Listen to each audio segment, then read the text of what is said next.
Those were the last words Felicity Vance should have ever said. At 35,000 feet, power isn't just about who sits in seat 1. It's about who owns the plane. When a senior flight attendant judged a man by his hoodie and forced him out of his seat to make room for a generic VIP, she didn't realize she was talking to Magnus Sterling, the man who had secretly acquired the airline 3 hours ago. She thought she was kicking off a trespasser. Instead, she was about to ground the entire fleet. This is the story of how one moment of prejudice cost an airline millions and served the coldest plate of karma you've ever seen. The air inside the cabin of Ascendia Airways Flight 902 smelled of recycled lavender and expensive leather. It was a Boeing 707-300ER, the pride of the fleet preparing for the long-haul journey from JFK International in New York to London Heathrow. Outside the tarmac was a blistering grid of heat waves and jet fuel. But inside the first-class cabin, the temperature was a crisp, curated 68 degrees. Magnus Sterling adjusted the cuffs of his charcoal hoodie. It was cashmere woven by Loro Piana, costing more than most people's monthly rent. But to the untrained eye, it looked like something grabbed off a rack at a discount store. That was how Magnus liked it. At 42, he was the CEO of Sterling Horizon, a private equity firm that specialized in swallowing failing corporate giants and stripping them of their rot. He was tired. He had spent the last 48 hours in a boardroom in Manhattan, running on espresso and adrenaline, finalizing the most aggressive acquisition of his career. He just wanted to sleep. He dropped his worn leather duffel bag into the overhead bin above seat 1A. It was the prime spot, the throne of the 777. As he settled into the wide, diamond-stitched leather seat, he closed his eyes, exhaling a breath he felt like he'd been holding for days. "Excuse me." The voice was sharp, clipped, and dripping with a veneer of polite condescension. Magnus didn't open his eyes immediately. He hoped, perhaps foolishly, that the voice was directed at someone else. "Sir, I need you to look at me." Magnus peeled his eyes open. Standing over him was the purser, the head flight attendant. Her name tag read Felicity. She was immaculate in the Ascendia Airways uniform, a navy blue pencil skirt, a silk scarf tied with geometric precision around her neck, and blonde hair pulled back so tight it looked painful. She held a tablet against her chest like a shield. Her expression wasn't welcoming. It was the look a gardener gives a weed that has sprouted in a prize-winning rose bed. "Yes," Magnus asked, his voice gravelly from exhaustion. "May I see your boarding pass, please?" Felicity asked. She didn't say it like a request. She said it like an accusation. Magnus sighed, reaching into his pocket. He pulled out his phone, tapped the screen, and held up the QR code. "Seat 1A. Magnus Sterling." Felicity didn't scan it. She barely looked at it. Her eyes flicked over his attire, the hoodie, the faded jeans, vintage Yves Saint Laurent, though she wouldn't know that, and the scuffed boots. She looked at the other passengers filtering in. Behind her stood a man in a pinstripe suit, tapping his foot impatiently. He looked like a caricature of Wall Street, slicked back hair, a gold watch that was too big for his wrist, and a sneer that suggested he smelled something bad. "There must be a mistake with the system," Felicity said, her voice dropping to a loud whisper that was meant to be heard by the surrounding passengers. "This seat is reserved for our priority clientele. I believe there was a glitch in the upgrade algorithm." Magnus blinked, sitting up straighter. "A glitch. I bought this ticket full price 2 weeks ago." "Sir, please," Felicity said, rolling her eyes slightly. She gestured to the man in the pinstripe suit behind her. "This is Mr. Harrington. He is a Platinum Diamond member with Ascendia. He flies this route weekly. Seat 1A is his usual seat. The system should have blocked it for him, but it seems it allowed an error. An error, Magnus repeated, his tone flattening. Yes, an error, Felicity said, her smile vanishing entirely. Now I'm going to have to ask you to gather your things. I've found you a seat in Economy Plus. It has extra leg room. You'll be quite comfortable there. Mr. Harrington, the man in the suit, stepped forward, checking his Rolex. Come on, buddy. You heard the lady. Let's not make this a scene. Some of us have business to get to in London. Magnus looked at Harrington, then back at Felicity. The disrespect was palpable. It wasn't just about the seat. It was the assumption that a black man in a hoodie couldn't possibly belong in a $4,000 suite unless a computer had made a mistake. I'm not moving, Magnus said calmly. He leaned back and crossed his legs. I paid for this seat. It's assigned to me. If Mr. Harrington wanted it, he should have booked it earlier. The cabin went silent. A woman in seat 2B, sipping pre-flight champagne, lowered her glass to watch. Felicity's face turned a shade of pink that clashed with her scarf. She took a step closer, invading his personal space. Sir, let me be crystal clear. Ascendia Airways reserves the right to reassign seating for operational necessities. Mr. Harrington is a vital partner to this airline. You are holding up the boarding process. If you do not move voluntarily, I will have you escorted off this plane by airport security. Do you really want to end your day in a holding cell at JFK? Magnus studied her. He saw the arrogance in her eyes, the absolute certainty that she held all the cards. She thought she was protecting the airline's image by removing someone she deemed unsuitable. She had no idea that the ink was barely dry on the contract Magnus had signed an hour ago. A contract that transferred majority ownership of Ascendia Airways to Sterling Horizon Group. Technically, Magnus wasn't just a passenger. He was her boss's boss's boss. You're making a mistake, Felicity, Magnus said softly. A very expensive one. The only mistake, Felicity snapped, snapping her fingers at a junior flight attendant down the aisle, was letting you board. The tension in the first-class cabin was thick enough to choke on. The junior flight attendant, a young man named David, who looked terrified, hurried over. Yes, Felicity. Call the gate agents, Felicity ordered, not breaking eye contact with Magnus. Tell them we have a non-compliant passenger in 1A who is refusing crew instructions. Tell them to bring port authority. Wait, Magnus said, raising a hand. He didn't want the police involved. Not because he was scared, but because it would delay the flight for everyone else, and he hated inefficiency. Let's not waste law enforcement's time. You want me to move fine. Felicity's smug smile returned instantly. It was a victory lap in facial form. Wise choice. David, grab his bag. I'll grab my own bag, Magnus said, standing up. He towered over her, 6'3" of suppressed rage. He reached into the overhead bin, pulled down his duffel, and slung it over his shoulder. Mr. Harrington smirked as he shimmied past Magnus to claim the seat. Much appreciated, pal. Enjoy the back of the bus. Magnus ignored him. He looked Felicity dead in the eye. You mentioned operational necessities earlier. You said you have the right to reassign seats based on the airline's needs.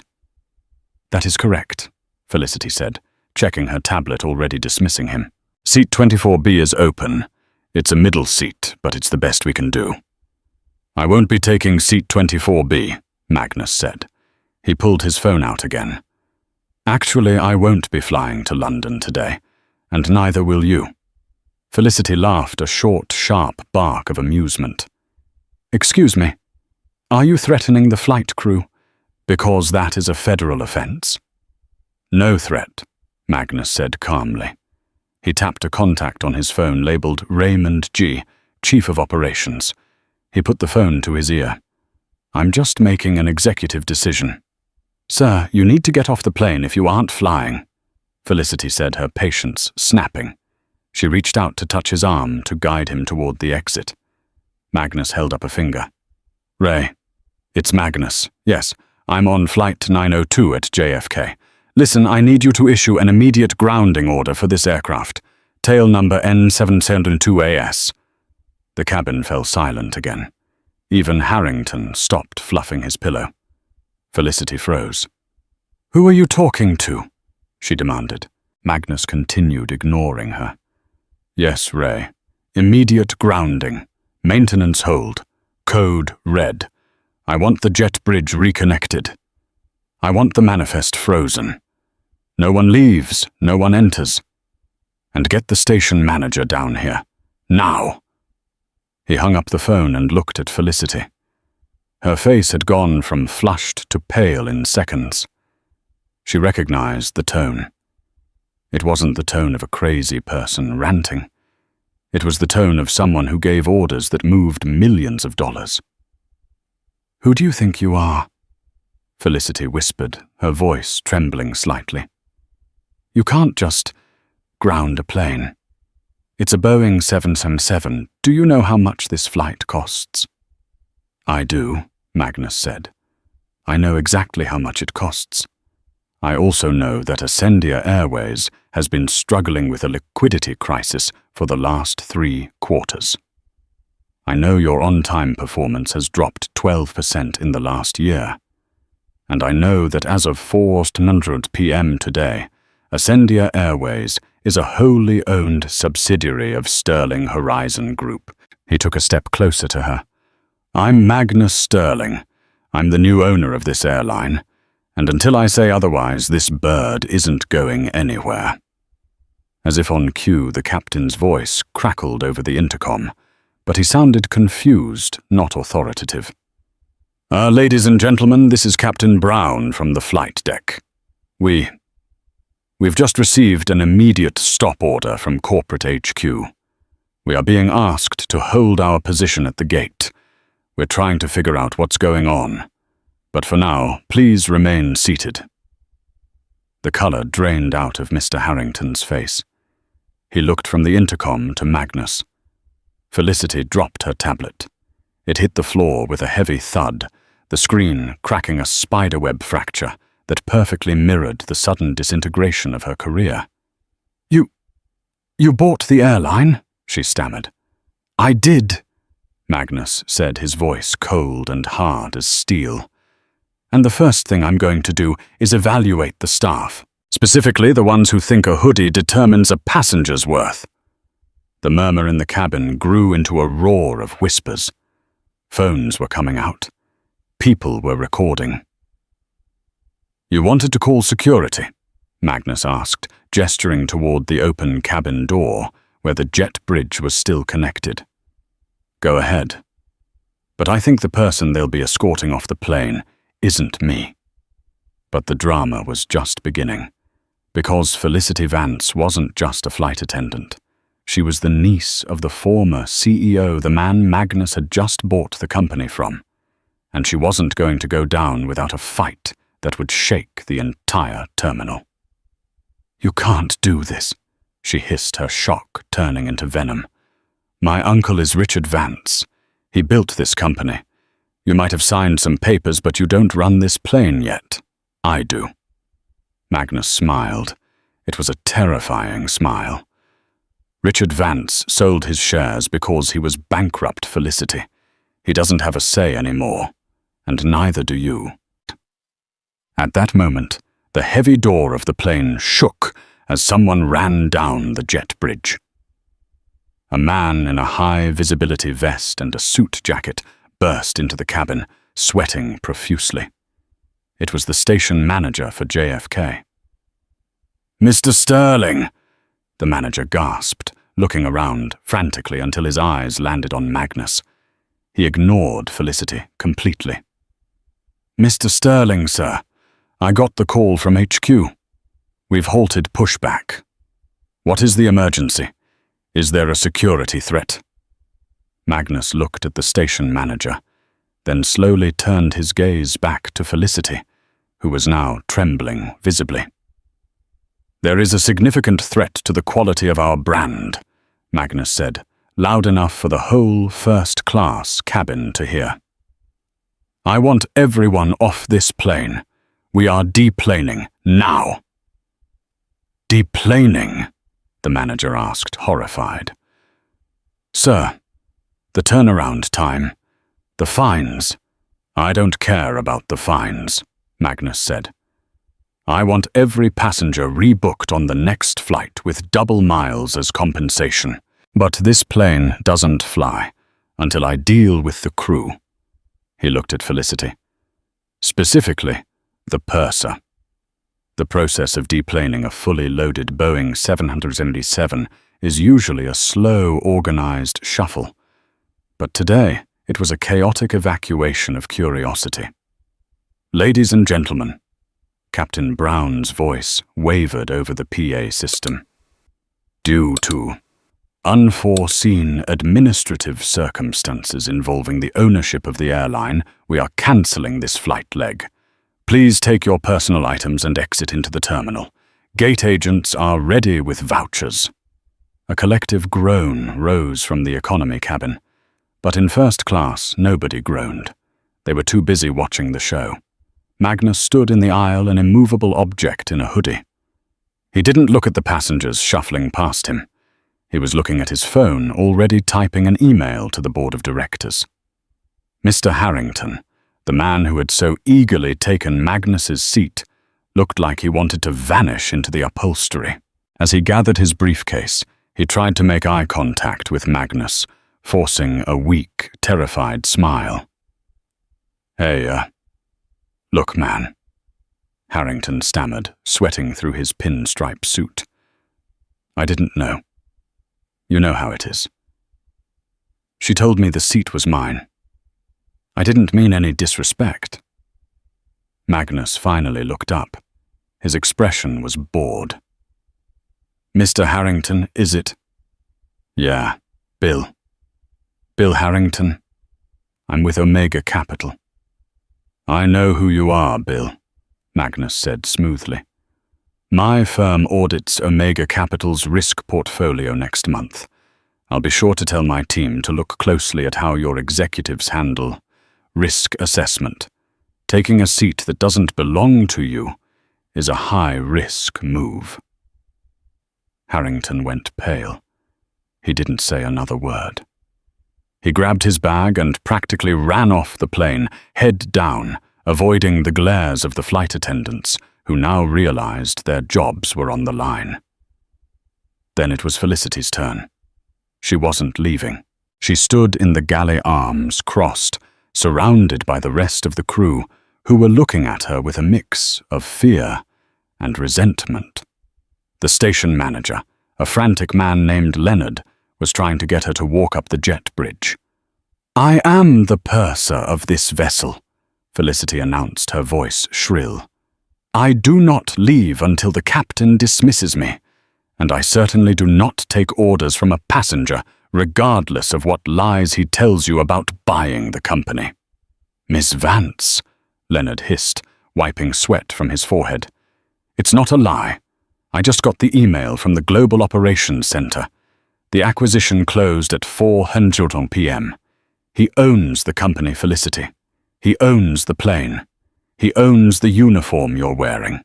Please just come to the lounge so we can sort this out. No, Felicity snapped. He's a thug in a hoodie. He threatened the safety of this flight. I'm calling the Port Authority police. I already did, Magnus said, stepping into the galley. He pointed down the jet bridge. 2 uniformed officers from the Port Authority of New York and New Jersey were walking briskly toward them, hands resting near their belts. Felicity's eyes lit up. She saw her salvation. She immediately shifted her posture, shoulders slumped, eyes wide, hands trembling. It was a masterclass in victimhood. Officers, she cried out, rushing past Leonard. "Thank God you're here. This man," she pointed a manicured finger at Magnus. "He hijacked the intercom. He claimed to have a bomb. Well, not a bomb, but he threatened to ground the plane, and he's refusing to let us fly. He's a danger to national security."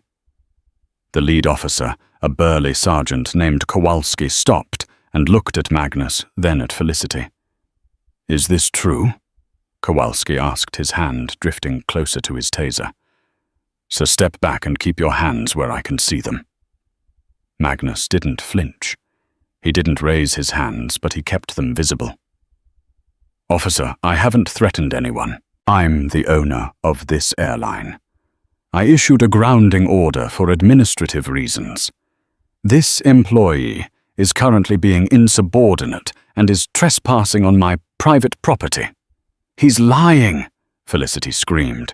"Look at him. Does he look like he owns an airline? He's crazy." Officer Kowalski looked at Magnus. The bias was subtle, but it was there. He saw the hoodie. He saw the boots.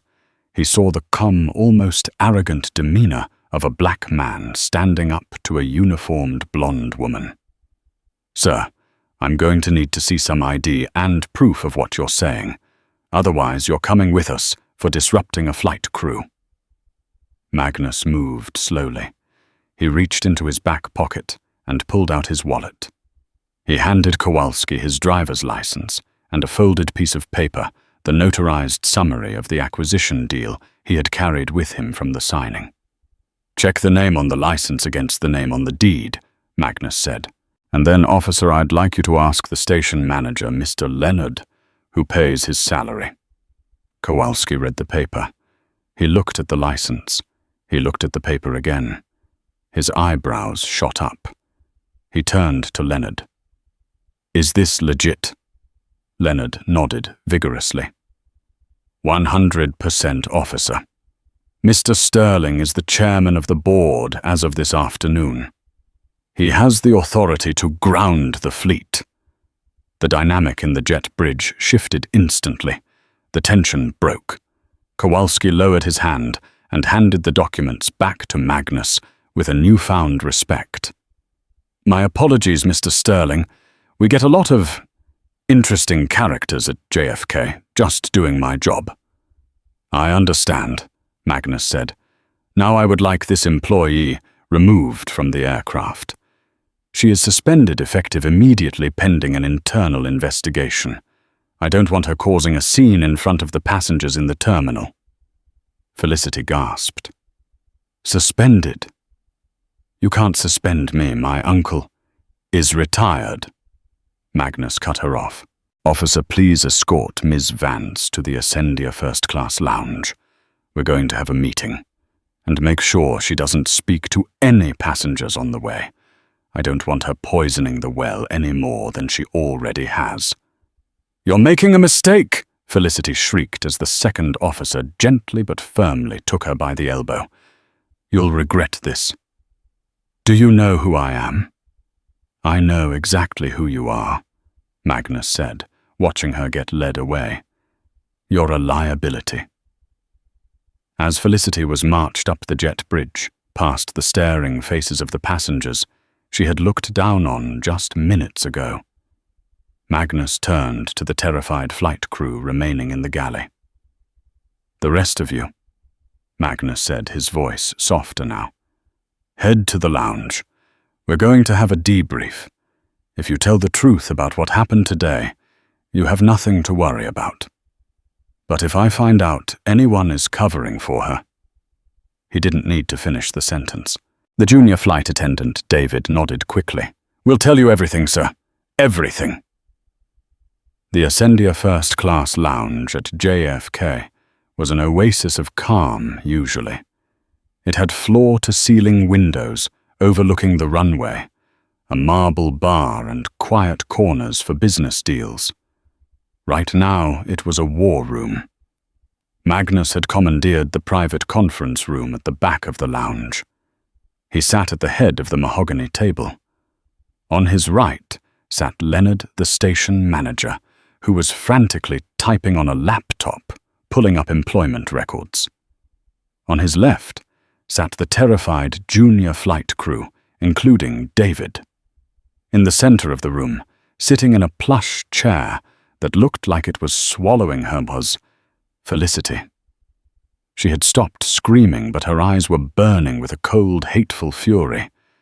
She was texting furiously on her phone. "Put the phone away, Ms. Vance," Magnus said, not looking up from the file Leonard had just handed him. "I am contacting my legal representation," Felicity spat. "And I'm texting Richard. He's going to fix this. He's going to destroy you." "Richard Vance is in the Hamptons," Magnus said. "I spoke to him this morning when I signed the wire transfer for his buyout. He's probably on his third scotch by now. But by all means text him. Tell him Magnus Sterling says hello." He opened the file. It was Felicity's personnel record. "Felicity Vance," Magnus read aloud. 10 years with the airline. Fast-tracked to purser in 18 months. That's a record. Usually takes 5 years. "I'm good at my job," Felicity said defensively. "Are you?" Magnus flipped a page. 3 formal complaints in the last year alone. 1 for rudeness to a family with an autistic child. 1 for refusing to serve a passenger because his attire was inappropriate. He was wearing a sports jersey. And 1 for, interesting, unauthorized upgrades. Magnus paused, his finger resting on the line item. He looked up at David. "David, tell me about the upgrade for Mr. Harrington."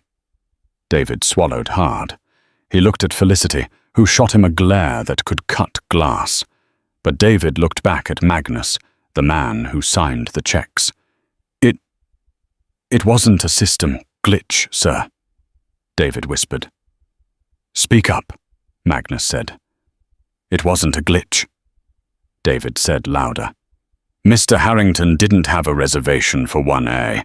He was in 4F, business class. Felicity, she manually overrode the manifest." "Liar," Felicity shouted. "The system crashed. I reset it." "Why did she override it?" "David," Magnus asked, ignoring her. David looked down at his hands. She knows Mr. Harrington. They go out for drinks when we lay over in London. She told me earlier that she promised him the suite if he could get her tickets to the Wimbledon final." The room went deadly silent. Magnus closed the file slowly. He looked at Felicity with a mixture of pity and disgust. "So," Magnus said, his voice low, "let me get this straight. You kicked the owner of the airline out of his seat, a seat I paid $4,000 for, because you wanted to flirt with an investment banker who promised you tennis tickets." Felicity's face turned scarlet. "It's not like that. He's a high-value client. I was prioritizing customer relationships." "You were prioritizing your relationships," Magnus corrected. "That is theft. You stole a service from a paying customer to use as currency for a personal favor. That is immediate grounds for termination. No severance. No benefits." "You can't fire me." Felicity stood up, slamming her hands on the table. "My uncle built this place. The employees love me. If you fire me, the union will walk out. I'll sue you for discrimination. I'll tell the press you attacked me." "The press," Magnus chuckled. He tapped his phone and turned the screen around to face her. "You might want to look at Twitter, Felicity. You're already trending." On the screen was a video. Ooh. It had been posted 10 minutes ago by the woman in seat 2B. The caption read, "Ascendia Airways flight attendant racially profiles a black passenger, kicks him out of first class. Joke's on her. He just bought the airline." At Karma. Ascendia. Flight 902. The video showed everything. Felicity's condescending tone. The glitch lie. Harrington's smugness, and Magnus's calm, steel-nerved reveal. It already had 50,000 views. "You're not just fired, Felicity," Magnus said, leaning forward. "You're famous, and not in the way you wanted." Just then the glass doors of the conference room burst open. A man stormed in. He was older, with silver hair, wearing a linen suit and boat shoes. He looked like he had just run from a taxi. He was red-faced and panting. It was Richard Vance, the uncle. "What in the hell is going on here?" Richard bellowed, his voice booming off the glass walls. "Magnus, I get a call from my niece saying you've held her hostage, that you've grounded a 707 because your ego got bruised." Felicity let out a sob and ran to her uncle, burying her face in his chest. "Uncle Richard, he's crazy. He fired me. He humiliated me in front of the crew." Richard wrapped an arm around her and glared at Magnus. "Is this how you run things? Sterling, I sell you my legacy, and 2 hours later, you're terrorizing my family. I still have friends on the board, you know. I can make your transition a living hell." Magnus didn't stand up. He didn't look intimidated. He looked at Richard Vance with the weary patience of a teacher dealing with an unruly parent. "Richard," Magnus said calmly, "sit down. We need to watch a video together." "I'm not watching anything," Richard spat. "I want Felicity reinstated, and I want a public apology, or I'm calling my lawyers." "If you call your lawyers," Magnus said, "make sure you ask them about the embezzlement clause in our purchase agreement." Richard froze. The color drained from his face faster than it had drained from Felicity's earlier. "Excuse me," Richard whispered. "I know why you sold the Airline, Richard," Magnus said softly. "I know about the missing pension funds. I know about the kickbacks from the catering contracts. I buried it because I wanted the brand, not the scandal. But if you want to play hardball to save your niece's job after she committed fraud and racial discrimination on camera, I will unbury it. Tonight." Magnus leaned back, crossing his arms. "So, Richard, do you want to save your niece, or do you want to stay out of federal prison?" Felicity looked up at her uncle, eyes wide, expecting him to roar, to fight, to destroy Magnus. Instead, Richard Vance slowly pulled his arm away from her. He stepped back, creating distance between himself and his niece. "Richard," Felicity whimpered. Richard straightened his jacket. He looked at Magnus, then at the floor. She was always difficult. I told her to follow protocol." "Uncle Richard," Felicity screamed. "I'm leaving Magnus." Richard said, his voice hollow. "Do what you have to do. The company is yours."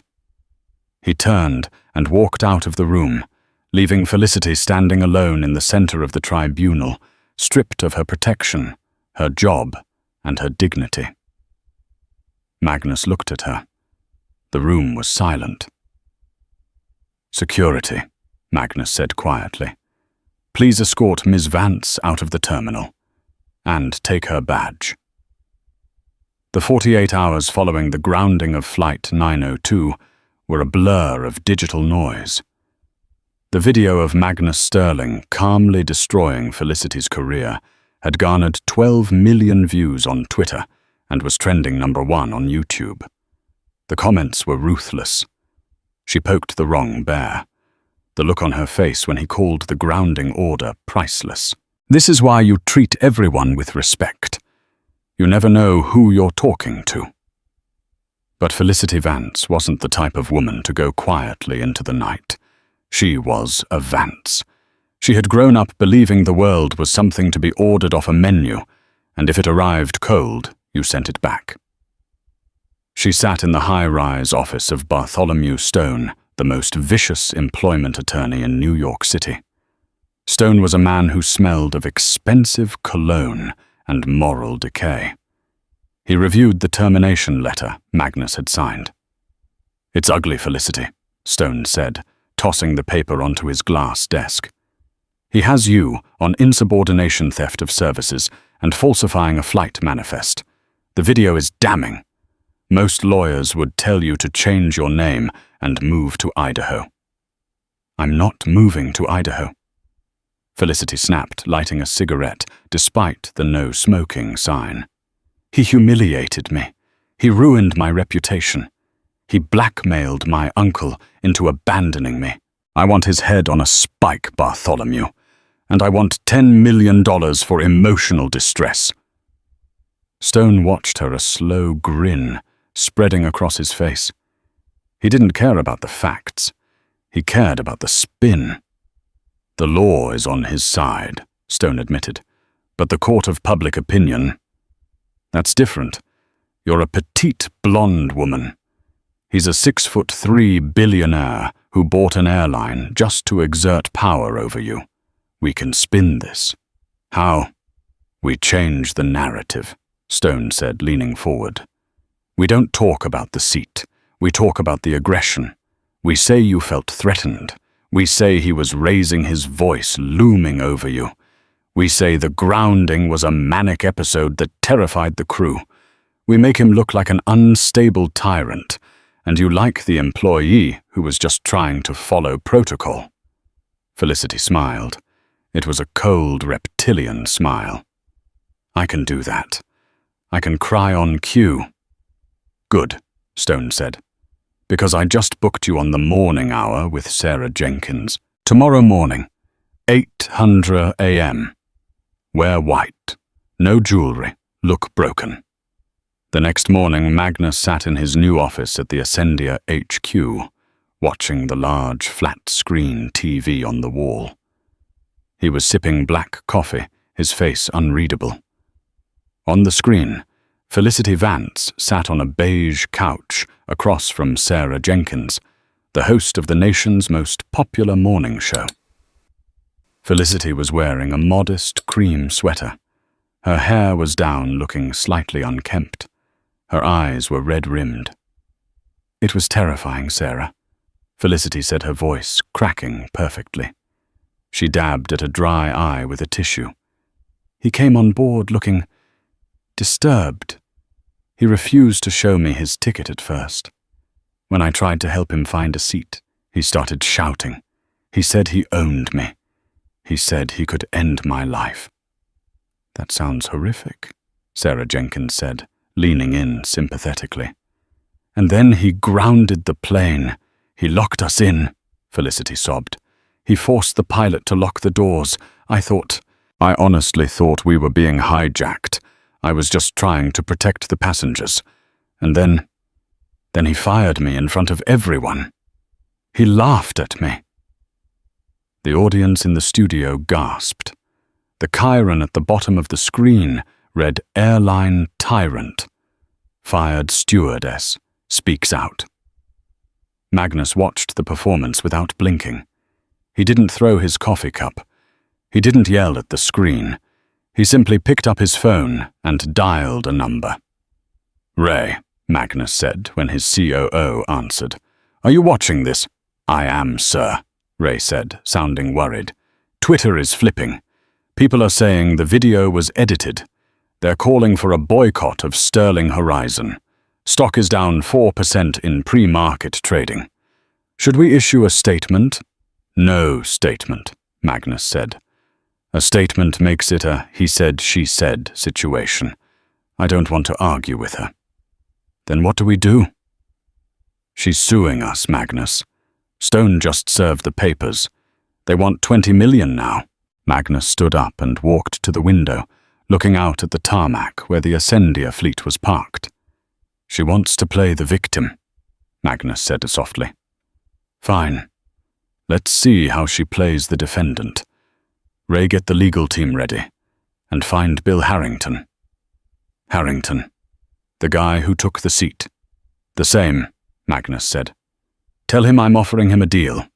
He can testify about the bribe Felicity took, or I can release the audit of his firm's risk portfolio to the SEC. He has 1 hour to decide." The lawsuit Vance vs. Sterling Horizon moved with lightning speed, mostly because Magnus pushed for an expedited discovery phase. He wanted this over. 3 weeks later, the deposition was scheduled. It wasn't in a courtroom yet.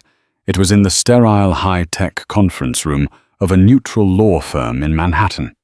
Felicity arrived wearing a conservative black dress, flanked by Bartholomew Stone and 2 junior associates. She looked confident. The public sympathy had been a drug for her. She had a GoFundMe for her legal fees that had raised $50,000.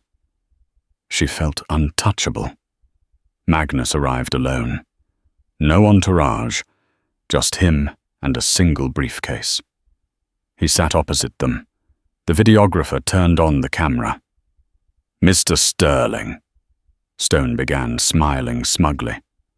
"We are here to discuss the settlement. My client is willing to drop the wrongful termination suit for a payment of $25 million and a public apology." Magnus opened his briefcase. He didn't look at Stone. He looked at Felicity. "You lied on national television." "Felicity," Magnus said quietly. "I told my truth," Felicity said, lifting her chin. "You said I shouted. You said I threatened you," Magnus said. "You said I was disturbed." "You were," Felicity insisted. "You were aggressive." "Mr. Sterling," Stone interrupted. "Unless you have a counteroffer, we are wasting time.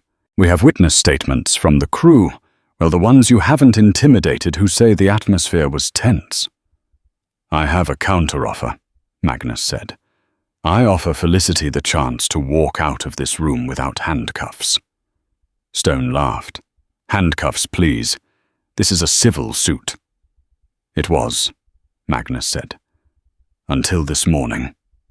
He pulled a small tablet out of his briefcase and placed it on the table. "You see," Magnus said, tapping the screen. "Modern aircraft are fascinating machines. The Boeing 707 doesn't just record the cockpit voice data. The purser's station where you were standing when you modified the manifest has a direct line to the ground operations server. Every keystroke is logged. But more importantly, Ascendia was testing a new cabin security feature on that specific plane. Audio surveillance in the galley to prevent theft." Felicity's face went pale. That's illegal wiretapping." "It's a workplace monitoring policy you signed 3 years ago," Magnus countered. "Page 42 of your employment contract. Audio and video monitoring may be used in operational areas." He pressed play. The audio was crystal clear. Sound of the galley, clinking glass. Felicity's voice, "Don't worry about the guy in 1A. He looks like a bum. I'll bump him to economy." David's voice, "But Felicity, the system says he's a full-fare VIP." Felicity's voice, "I don't care what the system says. Harrington needs that seat. He promised me those Wimbledon tickets if I got him the suite. Just do it, David. If the bum complains, I'll call security and say he was being aggressive. They always believe the uniform over the hoodie." The recording stopped. The silence in the room was heavy, suffocating. Bartholomew Stone stopped smiling. He slowly moved his hand away from his notepad. "That," Magnus said, pointing to the tablet, "is conspiracy to commit fraud. It is discrimination, and it proves malice. So," Felicity whispered, her voice trembling, "so I made a bad call. You still can't—" "I'm not done," Magnus interrupted. He pulled a second document from his briefcase. "I spoke to Mr. Harrington yesterday. It turns out Mr. Harrington is very attached to his job at Omega Capital. When he found out I was going to expose his bribery of an airline employee, he was very eager to talk." Magnus slid a signed affidavit across the table. "He admits everything, Felicity. He admits the Wimbledon tickets. He admits you've done this before, 4 times in the last year. You've been selling first-class upgrades for personal gifts, concert tickets, designer bags, cash. That's corporate embezzlement. It's a federal crime to tamper with flight manifests for profit. Magnus leaned forward, his eyes locking onto hers. I've already sent this package to the district attorney and to the FAA. They are very interested in why a flight attendant was falsifying passenger data. Felicity looked at her lawyer. Bartholomew. Do something. Stone stood up. He began packing his briefcase. Where are you going? Felicity shrieked. I'm recusing myself, Stone said coldly. I represent clients in civil disputes, Ms. Vance. I do not represent defendants in federal fraud cases, and I certainly don't represent clients who lie to me about the existence of tapes. You can't leave me. I just did, Stone said. He looked at Magnus, gave a curt nod of respect, and walked out of the room. Felicity was alone. The confidence was gone. The victim act had crumbled.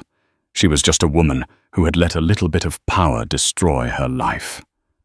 Please, she whispered, tears streaming down her face, real tears this time.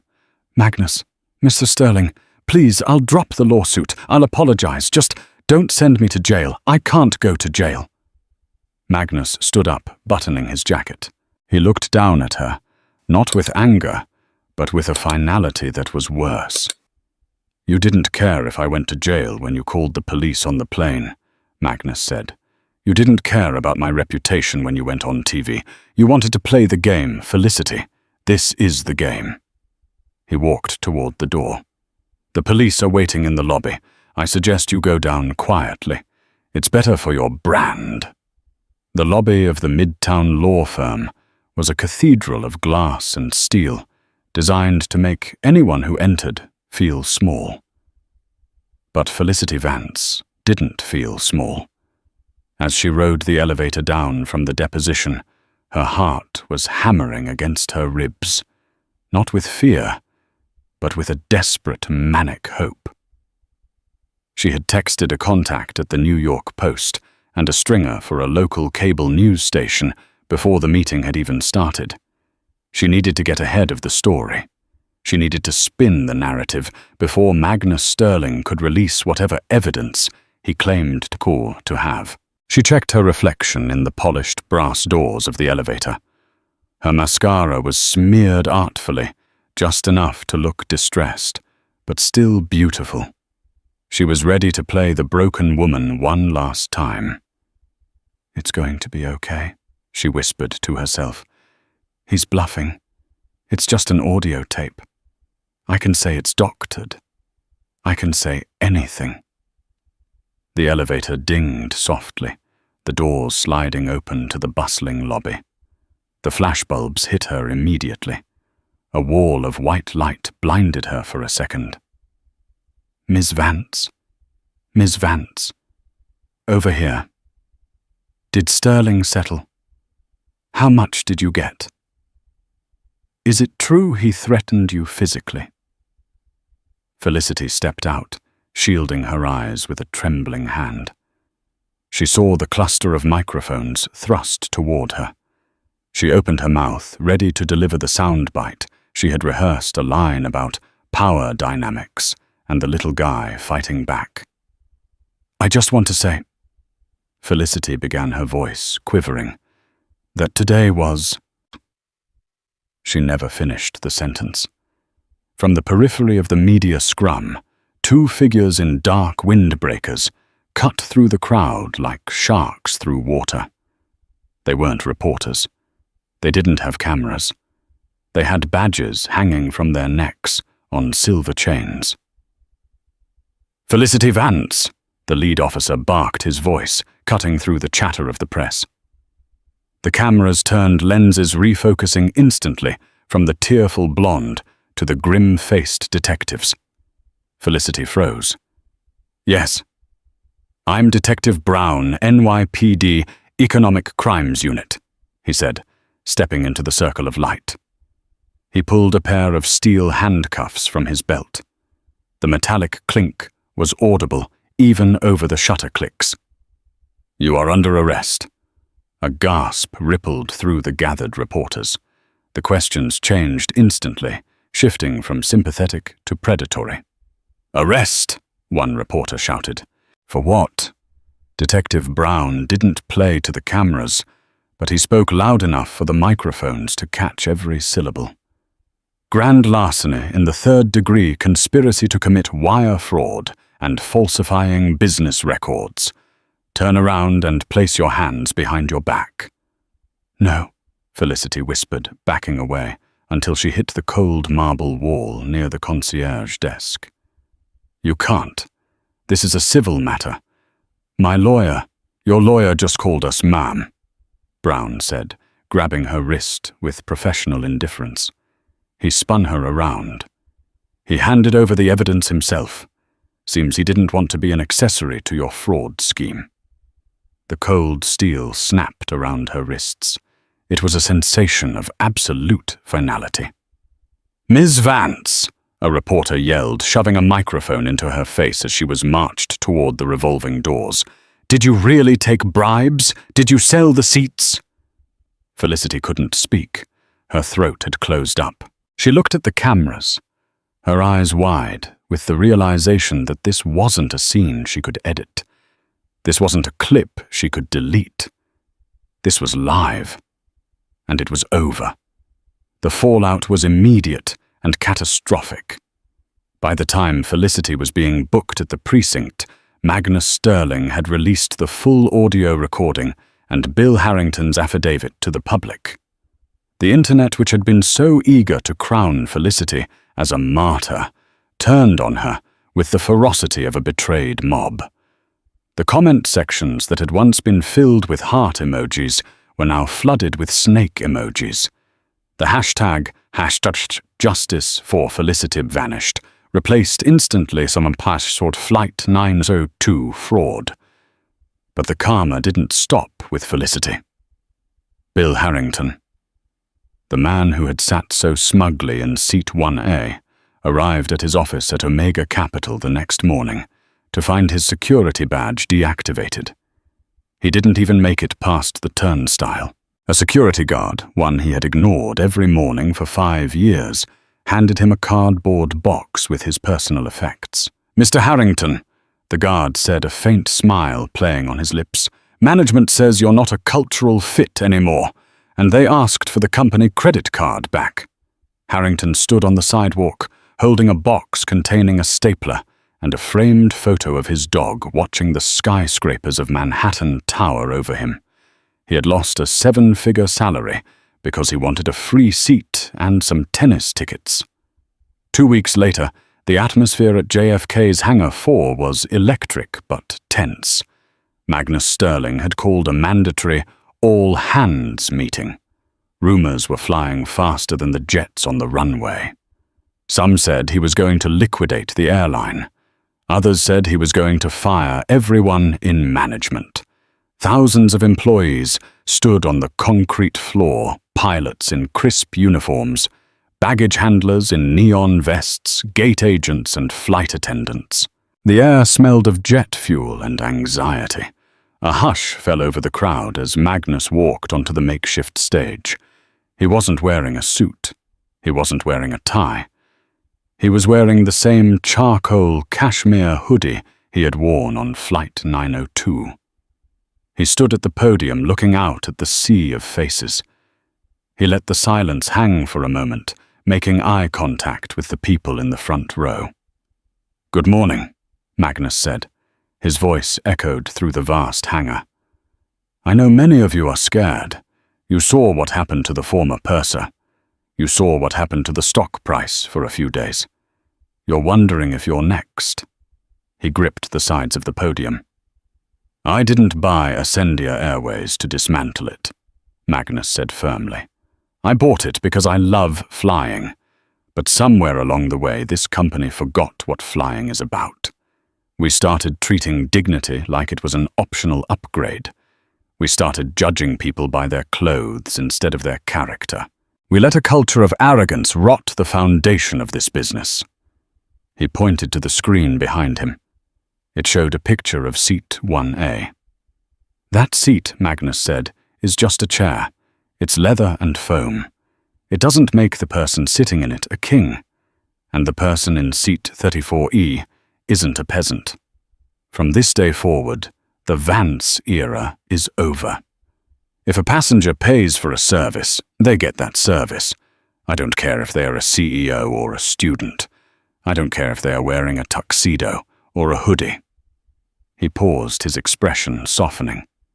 But respect goes both ways. I also won't tolerate passengers abusing you. You have my back, and I will have yours.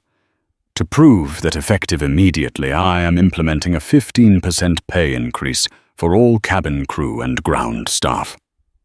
The hangar was silent for a split second, the numbers sinking in. Then it exploded. Cheers erupted. Caps were thrown in the air. People were hugging.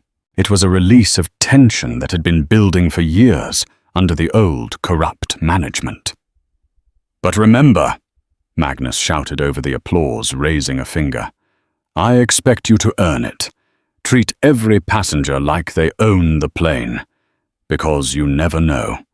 One day they might. 6 months later.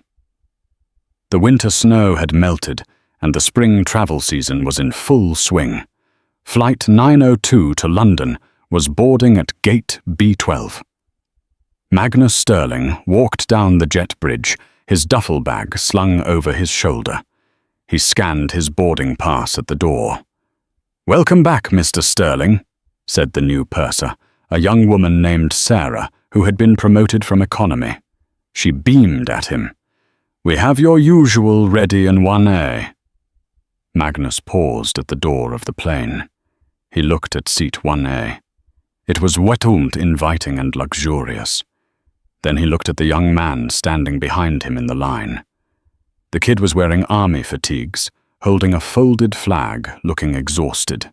He was clearly deploying or returning eyes, heavy with the weight of service. "Actually, Sarah," Magnus said, stepping aside. He turned to the soldier. "What seat are you in, son?" 42C, sir," the soldier stammered. "Way in the back." Magnus smiled. He took the soldier's boarding pass and swapped it with his own. "Not today," Magnus said. "You take 1A, get some sleep. They have great pillows." "Sir, I can't. It's an order from the owner." Magnus winked. "Go on." As the stunned soldier walked into the first-class cabin, treated like royalty by Sarah Magnus, continued down the aisle. He walked past the business-class pods, past the Economy Plus section, all the way to row 42. He shoved his expensive duffel bag into the overhead bin and squeezed into seat 42C, an aisle seat near the lavatories. Next to him sat an elderly woman knitting a scarf. She peered at him over her spectacles as he buckled his belt. "You look familiar, young man," she said, squinting. "Didn't I see you on the news? Aren't you that billionaire?" Magnus settled in, closing his eyes, as the familiar hum of the engines began to vibrate through the floor. He felt the plane push back, felt the power of the engines, felt the potential of the journey. "No, ma'am," Magnus whispered, a content smile spreading across his face. "Today, I'm just a passenger." And that is how one moment of arrogance grounded a plane but fixed an entire company. Felicity Vance thought she had the power because she had the uniform, but she forgot the golden rule of life. You never know who you're talking to. Status isn't about the seat you sit in. It's about how you treat the people standing next to you. She paid the price for her prejudice, and Magnus Sterling proved that true leadership isn't about shouting. It's about standing your ground. If you enjoyed this story of high-altitude justice and hard karma, please smash that like button. It really helps the channel grow. What would you have done if you were in Magnus's shoes? Would you have fired her on the spot or done something else? Let me know in the comments below. And don't forget to subscribe and hit the bell icon so you never miss a new story. Thanks for watching, and fly safe.